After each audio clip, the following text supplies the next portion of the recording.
వారసుడు వచ్చాడండి. బాహుబలి రాజు వారసుడు సలార్ రాజు.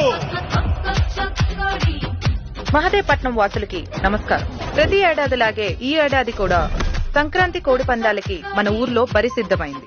ఈసారి మన సలారుడు కూడా గెలిచేస్తాడు. ఆ తర్వాత మీరు ఎమ్మెల్యే అయిపోతారు. ఇంకా మన సలార్ రాజు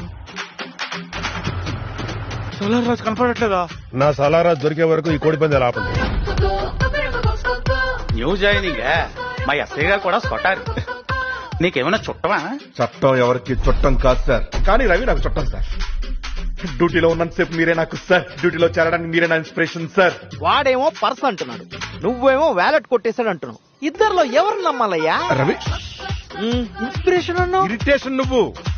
వచ్చే కోడి పందాల టైంకి నా సలారాజు గారు నా పక్కన ఉండాలి. సలార్ రాజును కొట్టేస్తే వచ్చే లాభం ఎవరికి? ఒకటి మహిపాల్ రెడ్డికి, ఇంకోటి సుధాకర్కి. పందాలు అయ్యేదాకా సలార్ రాజు దొరకకూడదు. నా పుంజుని గెలిపించుకుందామని చెప్పేసి గజపతి రాజు కోడిని నేను కొట్టేశానంటావా? కోడి పందాలు ఆపడం కోసం సలార్ రాజుని కిడ్నాప్ చేశాడు. సీన్ రీకన్స్ట్రక్షన్ గురించి ఏట్రా టాపీ మేస్త్రి పనులు కూడా మొదలెట్టారా?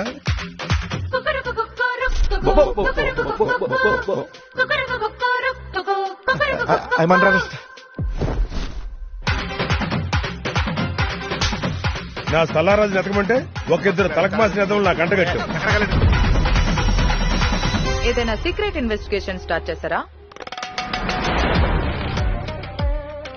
అందరూ రక్తం కక్కుంటారు, ఊరంతా రక్తం కక్కుంటారు. పొద్దున్నే నా పొలంలో ముగ్గురు వచ్చి చేతబడి చేస్తారండి. ఈ ఊరు కోసం ఏం చేశారు? రే మనం ఊరికి మంచి చేద్దాం అనుకున్నావురా. మా నాన్న నా హీరో, రేపు అందరికీ హీరో. ఈ గెట్టొచ్చి మన సలారాజు ఒకడే మిగిలాడు. తొందరగా ఎదిగి పట్టరండి.